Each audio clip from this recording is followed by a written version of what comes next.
These are the top wealth building strategies by net worth. Today we'll cover 4 net worth groups: negative to 0, 0 to 100K, 100K to 500K, and 500K to 1 million. So let's start with negative to $0 net worth. So it's important to remember that a negative to a $0 net worth doesn't literally mean you have $0 in your bank account or that you're living on the street. Your net worth is the value of all the things you own, your assets, minus the value of all your debts, your liabilities. So if you own a beautiful home worth $500,000 and a $40,000 Pokemon card collection, but you're $1 million in debt, then you'd still be in this category, along with 10.4% of Americans. If you fall in this bucket, there is one financial strategy you need to focus on. You need to get rid of the #1 wealth killer from your life. Everyone talks about how the power of compound interest is the best way to build wealth, but that's only when it works in your favor. The problem is compound interest can work against you as well. Like the interest you owe on your debt can compound as well, making your debt grow quicker and more substantially over time. For instance, if you have a credit card balance of $10,000 with an APR of 26% and you're making the minimum payments of $250 a month, it'll take you about 7.5 years to pay off your debt. And when it's all said and done, you'll have paid $13,500 in interest alone. I recommend 2 strategies to stop this bleeding. Both strategies work, but they work for different types of people. The first strategy is called the avalanche method. Harvard economist David Laibson found that this method minimizes the interest you have to pay and gets you out of debt faster. The avalanche method is where you prioritize your debt by interest rates. For instance, you want to identify all the debts you owe from highest interest rate at the top to the lowest ones at the bottom. Then you list out the minimum monthly payments required for each card. Now, just take a step back and check out your budget. First off, you should have a minimum of $525, in this case, tucked away every single month to make the minimum monthly payments across the 4 cards. Then you need to decide how much extra beyond that $525 that you can allocate every month to paying off your credit card debt. Let's say you have an extra $400 every month, right? So you'll basically make the monthly minimum payments on each card, and then you'll pay another $400 on top of card A. So you'll be spending $565 a month to pay off card A until it's completely paid off. Once that's settled, you'll move on to card C. This time you'll pay the minimum monthly payment of $210 plus the $400 that you set aside for credit card debt plus card A's former monthly minimum payment of $165, which comes out to around $775 a month on card C alone until it's paid off. And then you would just repeat this step with cards B and then C until you are credit card debt free. But if you're someone who needs quick wins to stay motivated, then the snowball method might be a better fit for you. With the snowball method, you pretty much ignore the interest rates and you just start paying off your debt from the smallest to largest. For instance, if we use the same list from earlier, with the snowball method, the order of priority shifts. You pay off your lowest balance first and then you move on to your second lowest balance and so on. So a question I get asked a lot is, which one should you pick? Now, I don't usually believe in absolutes. It's not like House of the Dragons where you have to pick Team Black or Team Green. So if you're on the fence, then I'd recommend a hybrid approach. Start off with the snowball method to start building momentum slowly over time, and once you've paid off a few small debts and your confidence is higher, then switch to the avalanche method. The hybrid approach lets you enjoy these psychological benefits while also saving time and money over time. Moving on, the next bucket is 0 to 100K net worth. And sure, you might have some breathing room here, but all it takes is one bad financial decision to fall into the negative territory, which is why these 3 financial strategies are so important. First, you should create additional income streams. And you might be really tired of hearing about side hustles and working multiple jobs, but if we've learned anything from the last few years, it's that having one income stream is risky. Like during 2020, millions of people lost their jobs, and even now, people are still getting laid off every day. Just relying on one source of income puts your whole financial livelihood in the hands of your employer. If anything happens to your job, then that could be the trigger that puts your net worth at risk. So I'd recommend a side hustle, whether that's walking dogs, teaching other people something, being an Uber driver, starting an online business, or babysitting. There are 261 working days in the year, and if you could just make $20 extra for each of those days, then you would have an extra $5,000 in your pocket by the end of the year. Next, prioritize spending on assets before liabilities. In the book Rich Dad Poor Dad, there's a slight different definition for assets and liabilities.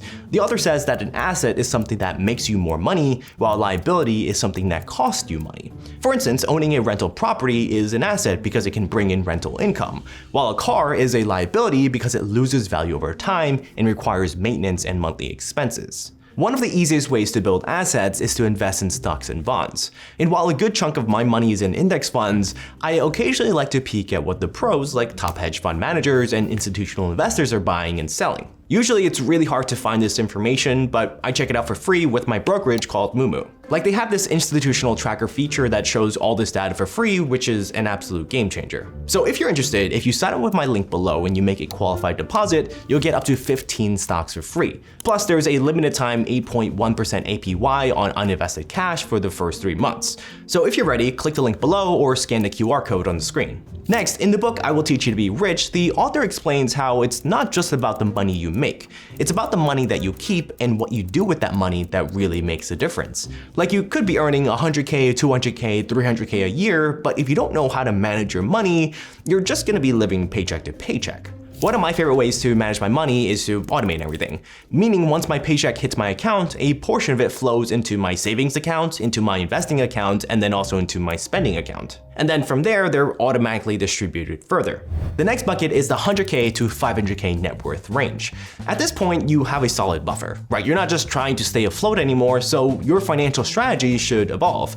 You still want to do the basics like increase your savings and your income, but there are 2 specific strategies you should explore here. Number 1, you want to prioritize your tax strategy. Taxes are going to be one of the largest expenses of your life. And while you have to pay them, there are many ways in which you can reduce your tax bill legally. And something that I see all the time is that many people think that the more money you make, the more taxes you'll pay. Like 3 years ago, my friend told me that he was going to turn down a pay raise because he said it was going to put him in a higher tax bracket and he'll have to pay more taxes. But this is a common misconception. The US follows a progressive tax system with marginal tax brackets. Basically, the more income that you earn, the higher the tax rate you pay. But the higher tax rate doesn't apply to your entire income. I won't get into the technicals in this video, but essentially there is no case where moving up in a tax bracket leads to you actually making less money. Now, the easiest way to reduce your taxes is to use tax advantage accounts. Depending on your job, some of these accounts might not be available to you, but it doesn't hurt to check with your employer. So starting off, you got the 401k. In 2024, you can contribute up to and reduce your taxable income by up to $23,000, or if you're over 50, that number shoots up to $30,500. Then you have your Roth IRA, where the contribution limit is $7,000 for 2024, with a catch-up contribution of $1,000 if you're over 50. Then your HSAs, which in 2024, the limit is $4,150 for individual coverage and $8,300 for family coverage. Next is 529s, where some states allow state tax deductions from contributions, like New York, which shout out. They allow residents to deduct up to $5,000 per year or $10,000 if you're married from state taxable income. Some other ways you can reduce your taxes is with your house, if you have one. For instance, you can deduct mortgage interest paid up on up to $750,000 worth of your loan principal.